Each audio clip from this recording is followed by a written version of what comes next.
Welcome to Solutions with Courtney Anderson. I am Courtney Anderson. I do encourage you to come to CourtneyAnderson.com and share any ideas, feedback, suggestions. Be a part of our community. So today we have a show that is part of our Management Magicians series. And of course, our Management Magicians series is dedicated to, is an admiration of those who volunteer to serve as managers, and they don't just do the job. They do it exceptionally well. They do it deftly. They do it with so much panache that they are magicians. It looks like magic when you see a management magician doing what they do. And it's so subtle. You don't even see that sleight of hand. How did it happen that they have such an incredible productivity rate? How does it happen that their team members are so engaged? How does it happen that they have so little turnover? It looks like magic, but it's not.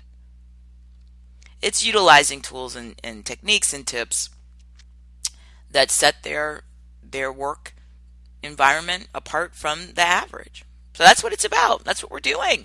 So we have a special show today. And one of the reasons I say it's special is because I think it really gets to the heart of what does it mean to be a high level, high caliber manager, to be either, in our vocabulary, a management magician or pretty close to it. The episode topic today is, I am lucky. My team is marvelous. How do I get them to stay? I am lucky. My team is marvelous. How do I get them to stay? So let's look at a couple of issues as we begin our narrative through this topic. The first is the beginning of the title. It says, I am lucky. Now, we've talked about this concept in many of our programs.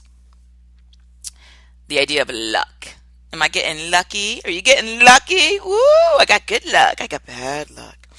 And of course, I've shared I'm happy to be based most of the time in beautiful Las Vegas, Nevada. So when we talk about luck, of course, I live in a mecca for international entertainment and shows and shopping and dining and gambling, which I personally have shared in other programs. I'm not a gambler. I'm not smart enough to learn the games where you apparently have potentially some odds of skill. The table games, the card games, they seem very complicated. And it's difficult also for me to combine the idea of going out to relax, to have great food, have a glass of wine or so, and then I'm also supposed to be counting and thinking sort of probabilities in math. So I don't do that. I've never learned those games. And the ones that don't have any skill, like the marble, you roll a marble on some of the games, because there's any skill. To me, it seems the same as those computers where you just give them your money. I call them reverse ATM machines, and some people call them slot machines. And the reason I refer to them as reverse ATM machines is, an ATM is an automatic teller, right? It's a computer that you put your card in, you tell it, how much cash you want, and it gives you money if it has some in there, and if you have some in your account. But the slot machine, you go, and it's similar in my mind, because they're all computerized now, and you go, or at least the ones in Vegas, and you put your money in, and then it takes your money. And sometimes it'll give you money back. That's, I guess, the fun part of it. And because I'm lucky and chose, I'm not lucky, but I did choose to live in this area, and I do want people to come to Vegas and have a great time. I'm just saying personally, I have used the slot machine. I probably in the last 2 years, I've probably spent $15 total. But I'm not into, I don't get it. I'm not smart enough to know to do the games that, there is some level of skill, and I don't understand or haven't had the opportunity to appreciate where you give the computer your money. But many people enjoy all of this, and I want people to come. But I do all the other things. I love the dining, I love the entertainment, the shows. I love when I need to, and I don't shop a lot, but when I know that if I want something or need something, there's such a variety here. So I love all of that. I love just the people watching. So please enjoy. My point is that if this is a town and many people come here with, thinking about luck, thinking about I'm gonna gamble and become very lucky, or maybe they'll be discovered and be able to perform in a show or become famous. Who knows? But my argument has been in many other programs, as I was saying, that we're not going to focus on luck. If we do, quote, get lucky, great. But we can't do anything to sort of conjure it up, to create it. So I table it, meaning we don't focus on that in our programs because we're trying to focus on things we can do that are going to have some potential probability to assist us with meeting and surpassing our goals. That's the whole purpose. So we don't want to just sit around and sort of, think, I sure hope I get lucky. I mean, you can do that if you want to in addition to our programs, but my solutions and all the things that we create are, they're based on action. What can we do to try to get better outcomes? So the first part of this show title, we want to just sort of strike a line through. You're not lucky. If you have a team that's marvelous and your question is, how do you get them to stay? You didn't get lucky. You didn't. Now, you'll hear people say things like that in regards to their work, right? People, very humble people, self-deprecating. They'll say, oh, I just got so fortunate. You'll hear it with people in their personal relationships, right? And they'll say, oh, I'm just so lucky. I just got lucky with my spouse and lucky with my children and lucky with my friends. I'm just so lucky, but they're just the most kind and wonderful people. They're marvelous, blah, blah, blah. You didn't get lucky. You didn't. What you did is you made a series of choices. You turned down other people who might have not been marvelous.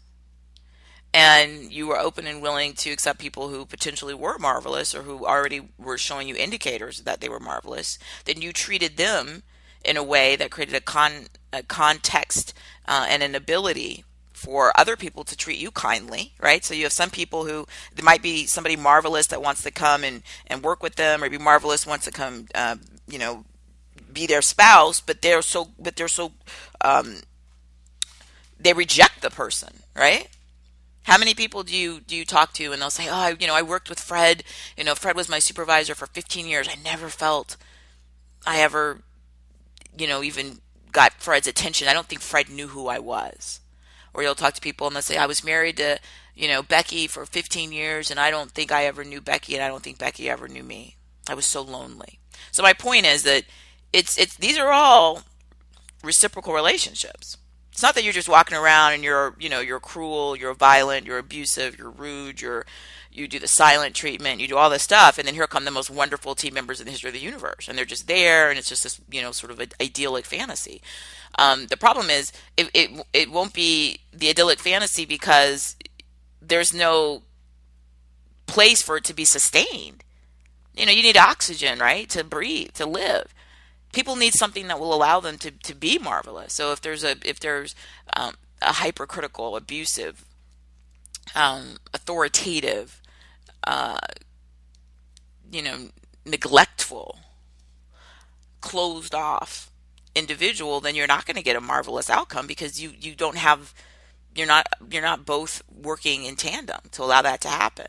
So you didn't get lucky. You made a series of choices. Now, some people will say, well, that's not true. I was just out at my dance, or I was out with my class, or I was somewhere with my church, or I was somewhere with my, outdoor club, and boom, there's the person. Right. But what I'm saying is you made a series of choices to allow that opportunity to manifest itself. Had you gone and entered into a very unhealthy relationship with someone who you didn't like, who was cruel and abusive, then even though that same person might have been at that same event, you wouldn't have had the opportunity to have them come into your life as a friend or potential spouse because you've already been in this other abusive situation. Same thing with work.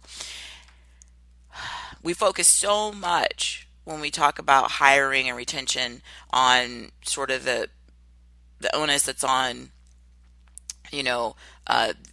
finding the right employee. Well, that's a minuscule part of it. First of all, you have to be the right employer.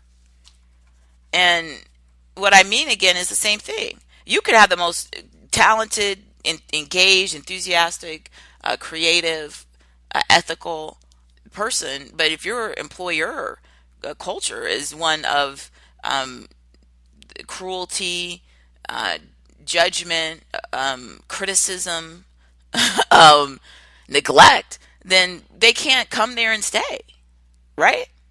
So if you have a marvelous team, it tells me you're a marvelous employer. I've talked about this in other programs, right? Where I go through whole scenarios where an employer, a manager, or leader is telling me how horrible their team members are and how lazy and all these horrible things about them. And the moment they start doing that, I immediately know who the problem is. And I in all these other programs, I describe it. I say you're the problem. When you tell me how horrible your team members are, that tells me how horrible of a manager you are. And I make the analogy, if somebody's telling me how horrible their children are, and there's, oh, my children are the worst, they're disrespectful, they're rude, they don't clean the room, blah blah blah. It's the same thing. That's telling me about you as a manager in your household, as a parent or caregiver. You're the problem, not them.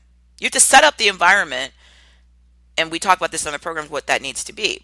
So this topic of the show today, which says I am lucky, we crossed through that. You're not lucky. You made a lot of good choices. Now, the result of a lot of good choices is your team is marvelous. That tells me, if you say your team is marvelous, the same way it's a red flag for me when somebody starts telling me, oh, my team is the worst. Oh, they're dumber than my dog. They're just idiots. I've never seen such a bunch of losers. Okay. Again, when you start telling me that, it's a clue to me that your team's not the problem. You're the problem, right? On the other hand, when somebody says to me, my team is marvelous, my goodness, how did I have such good fortune, right? That tells me the exact opposite. You're pretty marvelous, right? And even if you're not, you've got the ability to publicly praise your group, which usually means you're also privately praising them, which is telling me that whether or not you actually have maybe the greatest management skills in the world, you definitely have the skills to set up the right culture for people to thrive. And then you're going around labeling them marvelous. So that's the positive sign. So there's so much just in the title that gives us answers and potential solution sets, right? So cross through luck, because that's usually just somebody being, sweet and, humble. Oh, I just got so lucky I have the best spouse. I just got so lucky I have the best kid. I just got so lucky I have the best, boss. No, you didn't get lucky. Again, good choices, right? You might have just been not going with a bad situation, or if you had gotten into a bad job, you left so that you could go be in that great, marvelous group of people that you work with. Second part is by just someone saying, acknowledging, and labeling, right? You're labeling in your mind that they're marvelous, they're wonderful, they're outstanding, they're excellent. Okay, well, a lot of this, of course, is self-fulfilling prophecy. That's setting up the framework for them to be successful, which leads to the easiest part of the whole title. It says, how do I get them to stay? Let's work backwards.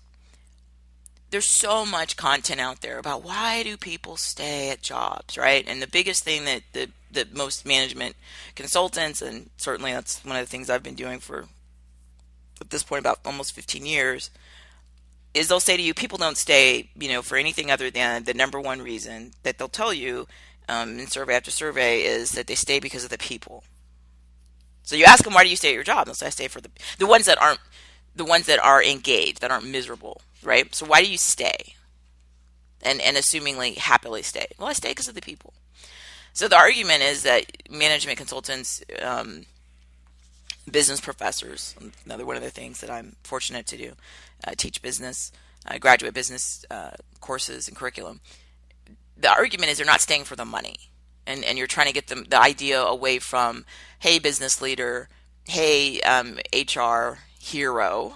If they were an HR hero, they would be part of what we label here exceptional HR team members. We don't want to just focus on, hey, how much do I pay them? And hey, the guy down the street's paying them, X dollars. I'll pay them X plus $1. That's not the difference. And again, maybe this analogy outside the home. If you've ever known somebody in a really happy, healthy family, right? So they're in a very healthy, loving relationship, and it's not an act. I mean, they really are. They're kind to each other. They're focused on each other in a healthy way. They grow and have adventures together.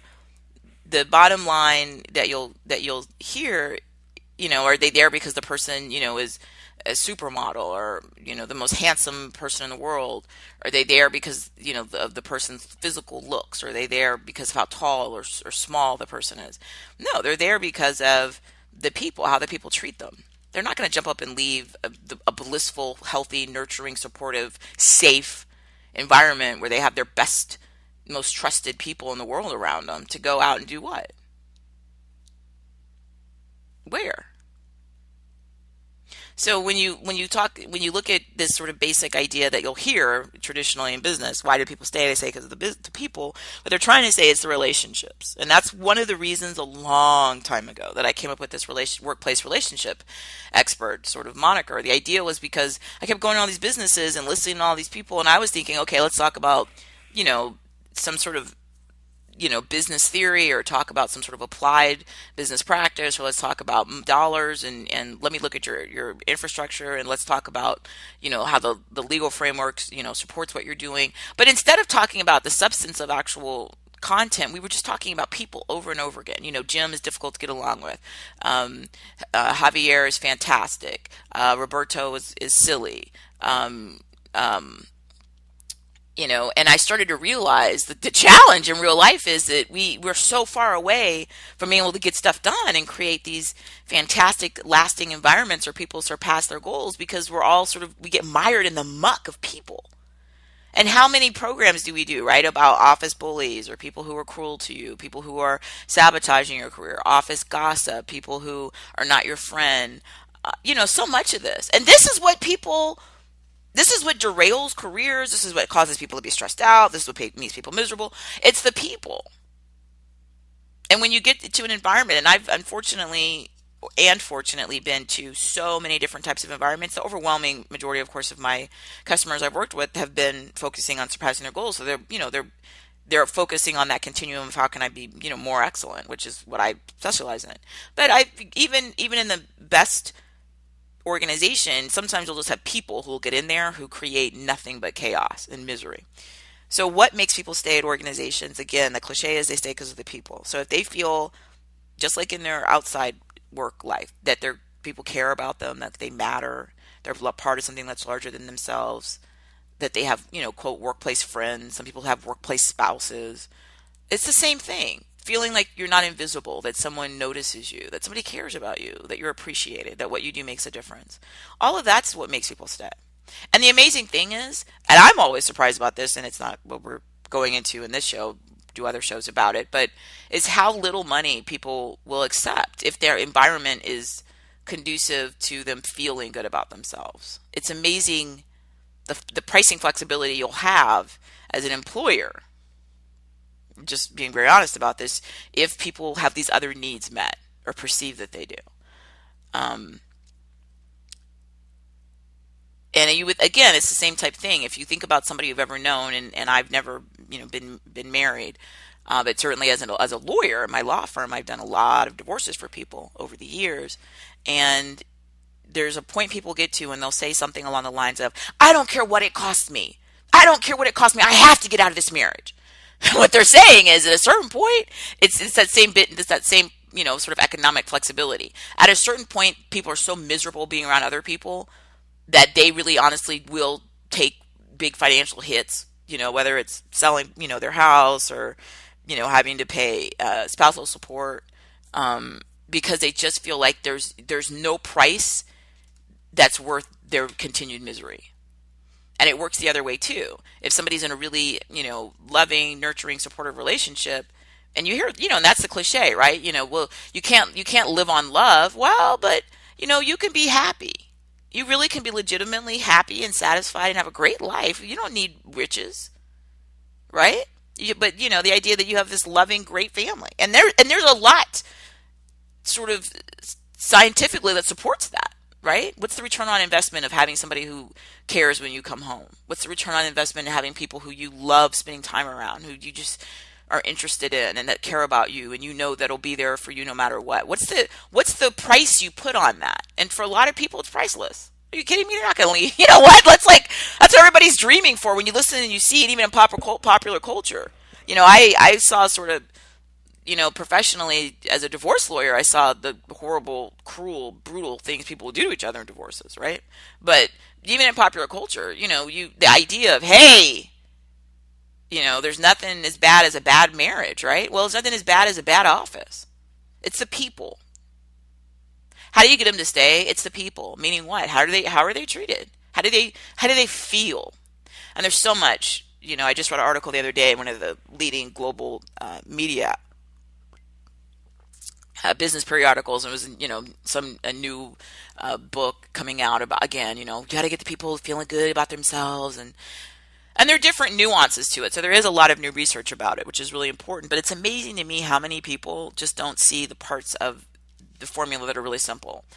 One, you're not lucky, right? That's a nice way of saying, wow, look at the good fortune that's part of my life. And it's a humble, nice thing. But I just want to be clear, we're not sitting around hoping and imagining. We're doing that if you want, but in addition, we're taking steps.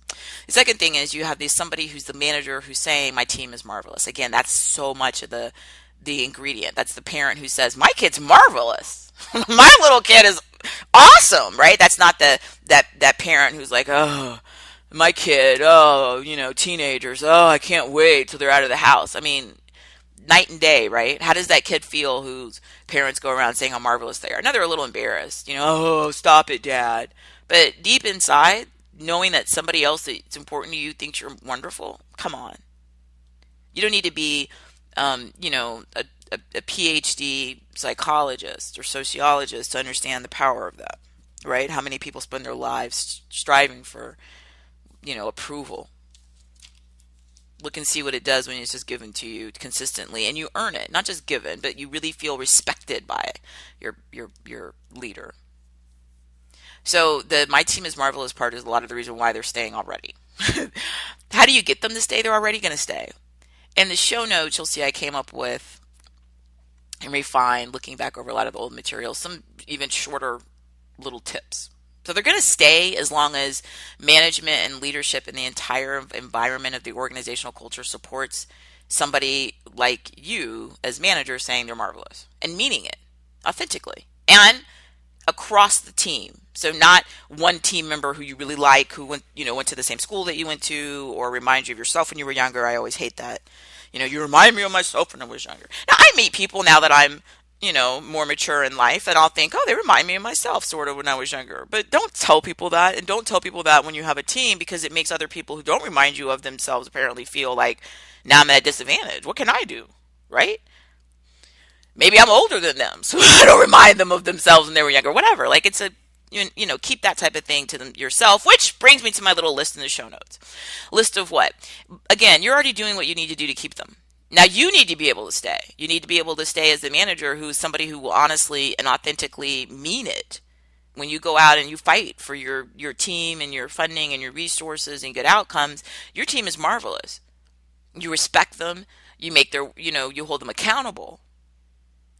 But so much of what's going to keep them there and make them stay is already in place. So let's just do some refresher tips in the show notes. One, it is not about, I'm sorry, let me restart. Number one of my show notes is, it is about them, not you. Number two, repeat number one, which is, it is about them, not about you. This is where so many people who are not management magicians go wrong, right? They get obsessed with, and you hear all the time, right? So I'll go to a work organization doing some corporate education or consulting, and immediately people start talking to me about whoever is the more senior manager or leader. So they'll start talking, oh yeah,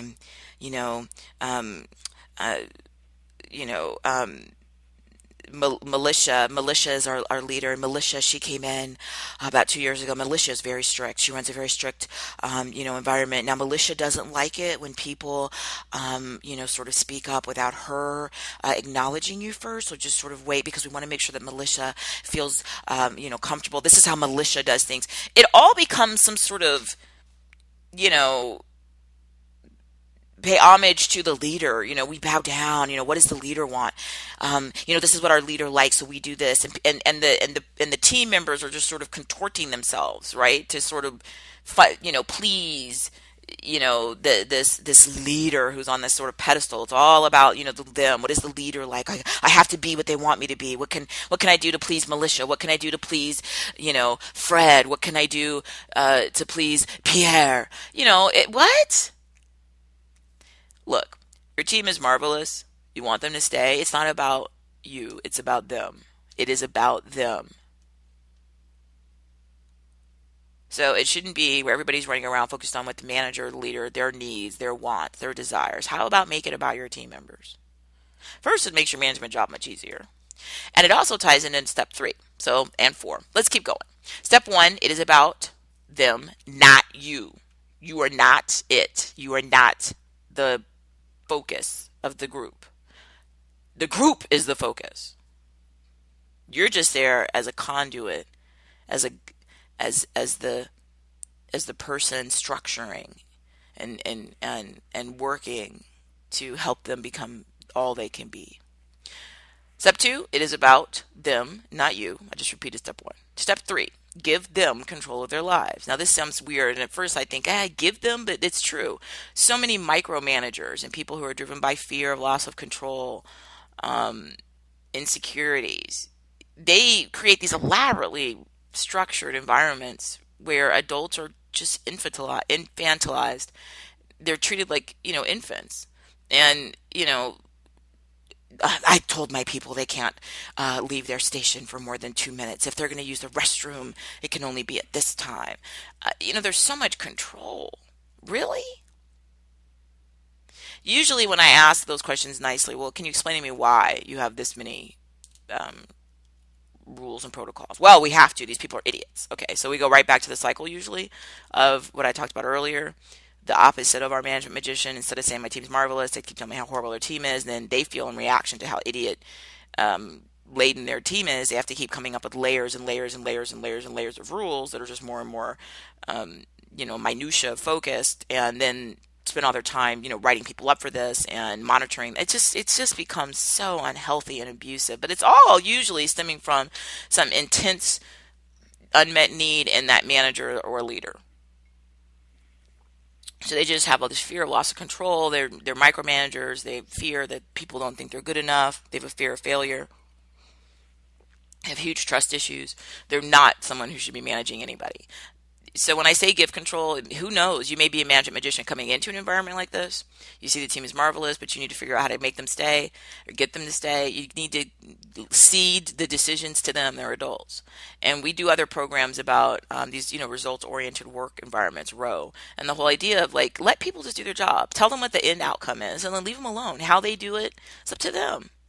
Now, of course, are there some jobs that you have to be very specific about the steps? Hey, we're in construction, and some of this has to be done this way. Or yeah, of course. Or we're lawyers, and there's rules about how what steps you have to use of civil procedure and local rules for each court. Yes, I'm not saying that you go to them and say, hey, just create your own imaginary way to do things. What I'm saying is within whatever it is that is the system, let them be adults. So if there's technology or telecommuting or decisions that they can make, let them make them. And then get out of their way, which is step 4. The marvelous management magician knows that most of their job is to explain, I'll use the word train or educate, create constant feedback, and then let people be excellent and shoot for the stars, right? Instead of focusing on the bare minimum. Get out of their way. Let them innovate and be excellent. You will see things you never would have thought of, and they will be amazing. And as you're out of their way, letting people learn to make their own decisions, of course, you're creating better creative team members and innovators. They're also going to feel like, what do I need to look for another job? So many of my needs are met here. I'm able to try new things. I feel good about myself. It raises their self-esteem. And guess what? It makes your job easier as manager. Because instead of that person who's a very poor manager who's running around behind people all the time, I told you, what about this? All these little details that weren't even related to the job. It's a control thing. Now you got this great management magician who's out of people's way. So the management magician is somewhere focusing on whatever aspects of the job they enjoy, the theory, and they know they've created an environment where they have empowered and excited their team members and engaged them. You're out of their way. It makes your life so easy. You're not running around doing all this administrative, basically, oh, you didn't do this or that, because you've got people who are doing amazing things and you're inspired and engaged and you're there to help, and you're constantly giving them feedback. Remember, get out of their way means get out of their way, let them do their work in their own creative ways, but give them feedback constantly so they can begin to learn how to improve, and they can also get your expertise and experience, right? Share your appreciation and gratitude is step 5. This isn't so much of what we do. I've so many programs. Look, people have said to me, I don't want to baby people. I'm not going to thank somebody for doing their job. Okay, fine. You don't have to. Obviously, people do whatever they want to do. But how do you feel when you have something? Let's say it's a full-time job, and you go somewhere, or you spend, the majority of your awake life, and nobody even bothers to let you know that you matter. Now, you don't have to say thank you. You can do it in your own way, but you should show some appreciation and gratitude. Why? Because they're humans. And you know what? As people, that matters, how people treat us. So you need to think about this, but I guarantee you that when people show you appreciation and gratitude, it's nice, and you remember it. So even if you're just going to be a craven sort of pragmatist about this, it'll benefit you. But usually the more that you're of service and you genuinely show your appreciation and gratitude, it usually starts to show you the benefits of this, and it opens up your heart in a way that I would strongly suggest that you think about, and your emotions. Number 6, keep your personal issues personal at all times. Again, look at number 1. It is about them, not you. This is not your private playground to come to. I was thinking about the book originally I read, and it became a movie, right? Devil Wears Prada. And, funny if you are into that sort of genre. But it was all about sort of that either, no matter how you look at the sort of archetype of the boss who, is go to my private home and pick up something for my child, and, do this and that, and I only want this, coffee, and you will, walk this way. And I mean, look, we all, as we become more, definitely more financially secure for the U.S. I'm going to speak to the U.S. If you have the ability to feel like I'm going to financially be able to feed myself and take care of myself, maintain my standard of living, no matter what happens, right? If I'm fired, something horrible happens, because you have assets and income and diversification. What many people do is they just indulge themselves. So, if your dream was always to do woodworking, you start doing woodworking. If you loved, gardening, you do gardening. That's not necessarily a negative, but what tends to happen is people create worlds where they get what they want a lot. And again, not necessarily a bad thing. That's the dream. I work hard, and in the future, whatever my dream was, now I can have the best garden ever or whatever. The challenge, though, is how do you treat other people? And at work, even if you're in a position where you have a lot of independence financially, and you can say and do whatever you want in your mind, because who really cares? Or you feel like, hey, look at all the accolades and all the things I've done. Look how awesome I am. My argument would be, which we've talked about in other programs, just because you can doesn't mean you should. And it really isn't about you. Now, I know this is the antithesis of what many people do. It's all about that manager. It's all about that leader. Okay, well, it's, of course, due to your position of authority, people are going to have a heightened attention and deference to you. That's healthy and fine. All I'm saying is dial it back. And instead of using your work world as a place to just sort of let everything from your personal life, oh, I had a bad day, or this happened with my child, or somebody needs to deal with this. You know what? You're responsible. You're an adult too. Treat it as work. Keep your personal issues personal at all times. As much as you can is preferable. And just talk about work and treat people with respect. It's amazing how much easier it makes everybody's life. Leaders are not liked. This is number 7. They are respected. We have tons of programs about this. I have in parentheses, you are not liked. And that is healthy. You've got to, again, people who usually have these unmet needs, insecurity, fear of failure, loss of control, these are the big ones, then they're the ones who, I must be liked. My people must like me. Well, they don't really like you. They're nice to you because they have to be because of the power structure. But you know what? It would be really great if they were nice to you because they actually felt either ambivalent towards you or positive. That would be easier for everybody. So if they respect you, your life will be easier. But that's so different from being liked. And the people who want to be liked, of course, are the ones who go and have it's all about them and it's all about their personal problems and blah blah blah this and me. The narcissism situation. So let's do the opposite because we want our people to stay. Number 8, ask team members what they want. It's so, in some ways, disheartening how rarely this happens. Nobody actually asks them. And I'm not talking about some survey where you go out and you hire a prestigious firm to come in and conduct and look at the data. You literally go ask people. Because it's so much of this is, again, it's all about you, right? So this is what I want. I'm the manager. This is what we're going to do. I'm the leader. This is my vision. This is what we're going to do in the department, blah, blah, blah. It's like me. Got it. Why don't you sit there and let them tell you? What do they want? You'd be surprised at what you don't know about what they want at work. Is that something that they're looking at doing long term? Is that something that they were doing maybe they're considering getting another skill set? You don't know anything. What do they want? Why don't you ask? And again, not part of this sort of like, well, we did. We went out and we commissioned these people and they came in and those are fine and great tools in sort of a big picture. I'm talking about one-to-one, your team. You need to go talk to them and you need to shut up because my step number 9 is listen to the response from number 8, which is ask them what they want and then be quiet and listen.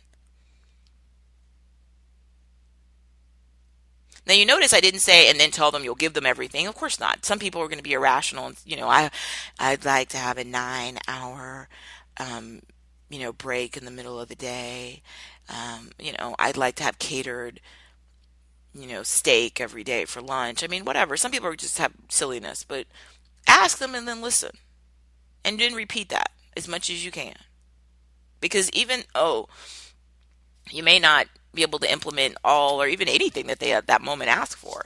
Even just asking them about their big picture, what are their goals? That isn't anything that you're going to give them, but it's helping you understand what motivates them too. And that gives you a hugely powerful tool then to meet those needs so that they feel like where else could they get them met, right?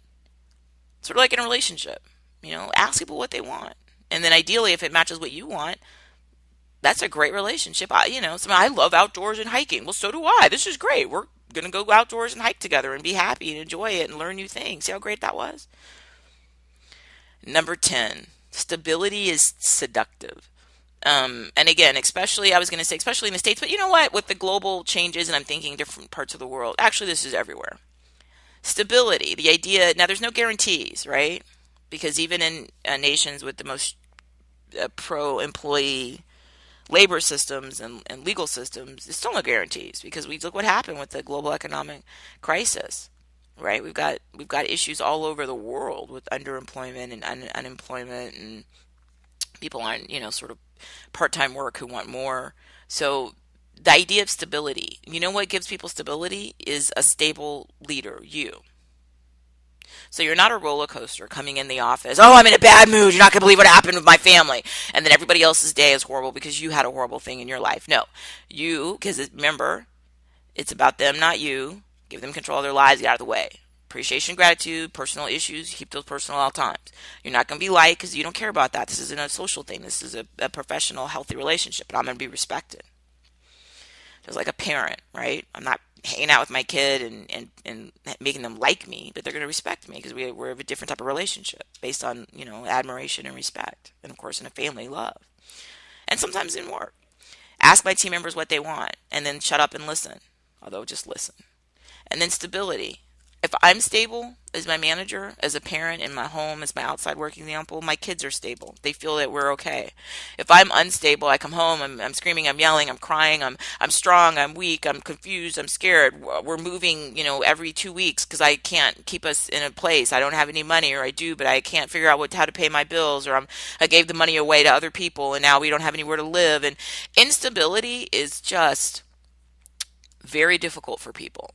In the workplace, stability is seductive, but it's seductive outside of that because in a stable environment, then I can begin to dream and be creative and share my opinions and all those types of things. I can't do it if I don't know what's going to happen in the next 20 seconds. Is my boss going to scream at me for no reason? Is my boss going to smile at me? It's so unpredictable. Stability is seductive. So you need to project stability. Ideally, you should have actual stability, but if you can't, if you don't have it, you need to fake it so that people feel safe. The safety and stability, the feeling, and of course in the way that you treat them, the way that you manifest it, that will keep people in an environment for a really long time. Because a bird in the hand is better than two in the bush, and most people are going to be risk adverse. Right? The devil I know is better than the devil I don't know. But you don't want to be the devil. You want to be the wonderful thing. The marvelous, wonderful workplace. Of course they're going to stay. Why would they go anywhere else? So I hope this was helpful. And I really do encourage you, even as a management magician, we never stop learning new illusions because we do magic. We never stop learning new information. We never stop developing our skill set. We can always get better. So take what you need from this and leave the rest. And as always, I do appreciate you being part of the program today. And I continue to encourage you to come to CourtneyAnderson.com and look at other programs, see what we're doing on the blog, join our community groups and activities, and let us know how we can help you surpass your goals. Thank you so much.